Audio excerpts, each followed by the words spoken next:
Well, welcome back again this week to another analysis behind the news. Number of things to talk about, but first I want to kind of explain my sweater. My office is a very warm 50 degrees, and we're experiencing the Wisconsin winter, as everybody is. And so it makes really good atmosphere in my office for very short meetings. Everybody wants to get out of there as quick as they can. So I wear a sweater in there. It's a long story, but that's the bottom line, so to speak.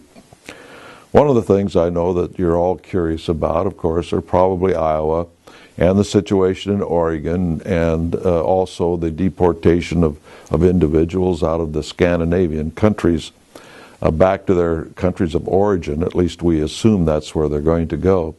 It's interesting, isn't it, that everybody is saying, well, we can't deport people here. We can't deport them back to where they came from. That's inhumane, et cetera, et cetera, et cetera. But suddenly Finland, Denmark, Norway, even Sweden is beginning to discuss it. And these are very humanitarian-oriented countries. They're very liberal countries, socialist countries. And so now they've come to the point where they can no longer take this sort of immigration. And it's impacting so many people, particularly in small villages, whether you're talking about Sweden or whether you're talking about Germany or anything like that. When you've got a small town, 300, 500, 1,000 people, and suddenly they dump 100 plus of these immigrants into those small areas, then that really impacts them. Just from the standpoint of employment, it's difficult to find jobs in small communities like that. And yet these young male immigrants are being plunked down into these communities, changing them considerably. I happen to know one individual and his wife are thinking about leaving Sweden simply because their small town, about 500, has changed so radically and the crime rate has gone up so much as a result of these immigrants, all young, male, virile men. So it's going to be interesting how that plays out in Europe with the EU and that sort of thing. More at home, this recent thing in Oregon is really quite sad and disappointing to see. The problem that we have in discerning exactly what happened, besides the video that was shown from the drone, or helicopter as the case may be, is that we have conflicting testimony between the occupants of the truck that tried to go around the roadblock and the events that happened in the shooting. So we've got a man who's doing a lot of research on it, and you're familiar with him, Bill Jasper, senior editor of the New American Magazine, will be doing a definitive number of articles on this and other aspects of the problems that we are seeing out in the West.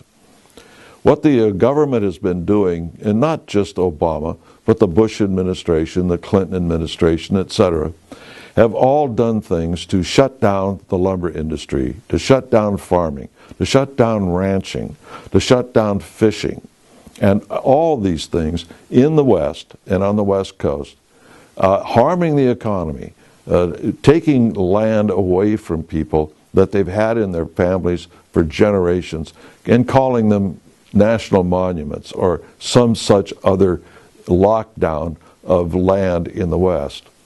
You know, you can trace the growth of government by looking at the percentage of land that the government kept when these lands were made into states. You go along the east in the original 13 colonies, there's hardly any federal property, let alone federal land, at all. But then as each state was admitted to the Union, they started to keep a little bit more, and a little bit more, and a little bit more, until in Nevada, for instance, they kept 84%, in Alaska 69%, and that sort of thing that was retained by the federal government when it should have been state land at the maximum and private land, you know, the way it had been in the East. Then they came up with a number of schemes, calling them national parks, national monuments, national forests, whatever, to take back even more land that they had given the states when the states were made into states. So That sort of thing is going on, to where the federal government wants to own all the land and control all the land. And everything that you see the federal government doing in the way of regulations or takings is designed to literally destroy the economy of the United States, whether it's the aforementioned industries and farming, etc., or not. At any rate, a lot of people are beginning to be very upset, and they're doing things that are allowing them to be picked off one at a time. If they actually got together and formulated a policy of educating the rest of the country as to what's going on, they'd be far better off, and without putting themselves in harm's way. This is what we've been doing in the John Birch Society for some time.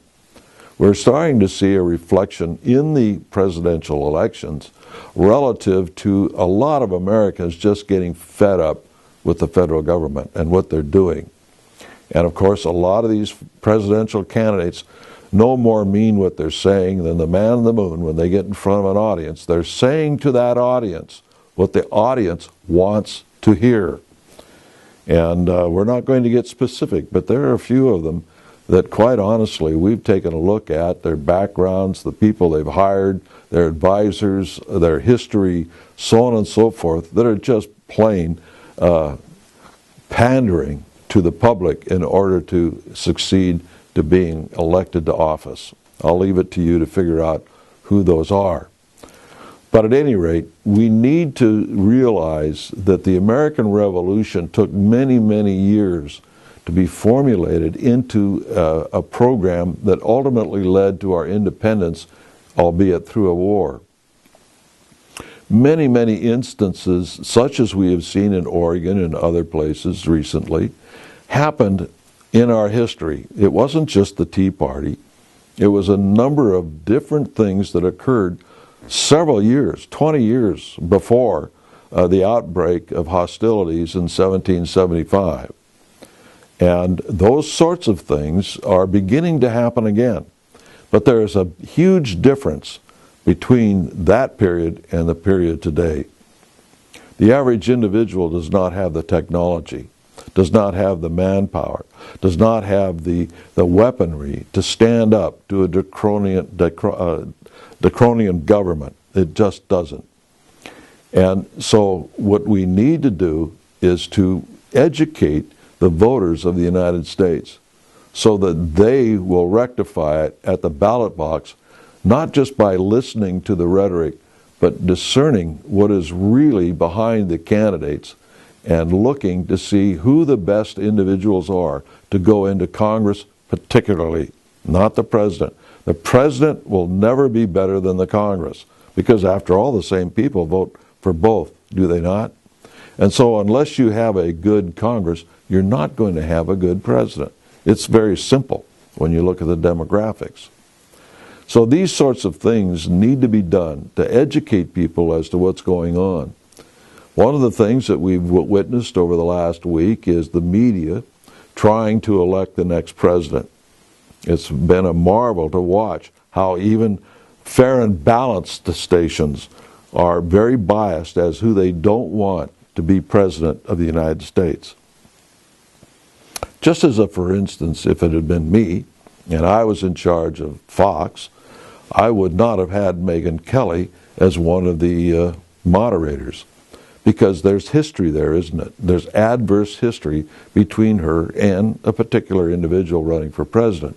I would have said, let's get some other gal to be there instead of her, so that at least it has the appearance of being fair and balanced. But it was sort of in your face. You don't like it? Tough. This is not fair and balanced. And so, at any rate, having said that, we are very concerned about the future of the process in Iowa and other areas of the country. In fact, we have got a man who's in Iowa taking a look at the process there as it happens, because he is a very good expert on voter fraud. And believe me, as we said a few weeks ago, the process in the Republican Party of voter fraud is astonishing for those who don't have any idea that it even goes on. But it does. The establishment Republicans do not want an anti-establishment candidate, whoever that might be. And they will pull out all stops behind the scenes to ensure it won't happen. Now, I've been involved in those things behind the scenes before, and I've seen how it happens. And the average guy out on the convention floor or in the voting booth has no idea of what's being done to manipulate them and even take away their vote.